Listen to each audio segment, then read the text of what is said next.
पैसा तो आप कमा लेंगे, लेकिन जो जन्म से उठ नहीं सकता, जो पैदा होते ही जिसने कभी अपने माता पिता ना देखे हो, आप सोचिए ना कि उन बच्चों की क्या कंडीशन रहती होगी। आज तो आप छोटी छोटी बात में माँ के लिए लड़ लेते हो, सबसे ज्यादा लड़ाई मम्मी के साथ होती है ना। मतलब जिद भी माँ से करते हैं, सब कुछ करते हैं, पिताजी से होती नहीं है। पिताजी सुनते भी हैं लेकिन कम भी सुनते हैं, क्योंकि घर में रहते कम है। लेकिन एक माँ जो धुरी है, पूरी सृष्टि का निर्माण वो माँ से होता है। यानी कि अगर तुम भगवान को भी पूछते हो तो माँ ही भगवान का रूप भी है, क्योंकि माँ कभी भी किसी भी परिस्थिति में अपने बच्चे का बुरा नहीं सोच सकती है। पिता एक पल के लिए गलत संगत में फंस गया, उसको कोई समझाने वाला नहीं था, वो नशा करके आ रहा है, तो फिर भी परेशान माँ ही होती है। माँ को बच्चे भी देखने हैं, घर भी संभालना है, परिवार भी संभालना है, डांट भी खानी है। और कई घरों में तो आपने देखा होगा, अगर घर का कोई परिवार का व्यक्ति नशे में आक्रोश में फंसा है, अगर वो उसका मेंटल स्तर सही नहीं है तो उसका बिहेवियर भी अच्छा नहीं रहता है, तब भी मार माँ खाती है। उसके बाद फिर वो एक नई ऊर्जा के साथ अपने बच्चों के लिए, मेरा बेटा यार पढ़ ले यार, मेरी बेटी पढ़ ले यार, कोई बात नहीं। कई बार तो आपने देखा होगा माँ बाप को बहुत सारी बीमारियां होती हैं, विशेषकर माँ,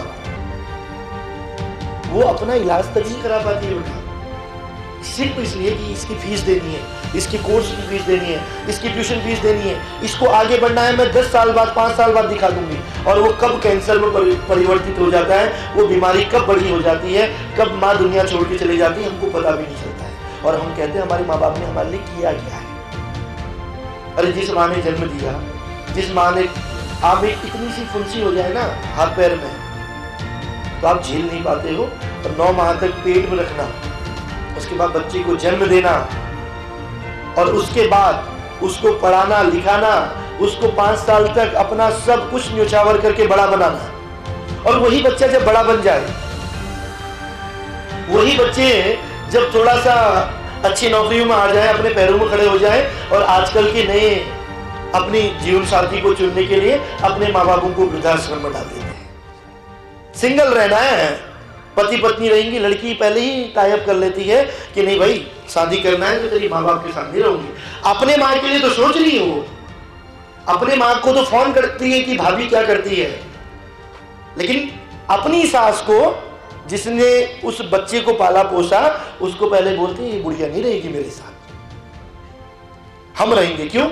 आजादी चाहिए। आज परिवार बर्बाद क्यों हो रहे हैं बेटा? इसमें हम जैसे बड़े लोगों का भी दोष है। क्यों? अपने माँ बाप को तो साथ में रखना नहीं है, जॉइंट फैमिली में रहना नहीं है, क्योंकि रात को क्लब में जाने से कौन रोकेगा? फिर कौन कहेगा कि माँ ने, अरे बेटा जरा अच्छे से कपड़े पहन ले यार, ऐसे कहाँ जा रही है? ये जो आज की स्थिति बन रही है, जो समाज आज जा रहा है ना बेटा, आने वाली पीढ़ियां किसी को माफ नहीं करेंगी। वरना गरीबी तो पहले भी थी, गरीबी पहले भी थी, परेशानियां तब भी थी, लेकिन जो संस्कार है ना, जो आचार विचार और जो भाव है ना, वो बदल चुके हैं। अब कौन बुआ ताऊ चाची का मतलब जान रहा है?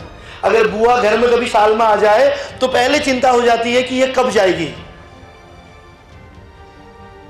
वरना संजय सर को याद होगा, या जो हमारे सीनियर हैं जो 90s बॉर्न है, अगर फूफा जी आने वाले होते हैं ना, मौसा जी आने वाले होते थे ना, चाचा आने वाले होते थे ना, घर में खुशियां ही अलग होती थी। और आप और हम जैसे बच्चे तो ये 2 चीजों में ध्यान देते थे, एक आते समय एक जाते समय, क्योंकि आते समय मिठाई मिलती थी और जाते समय पैसा मिलता था।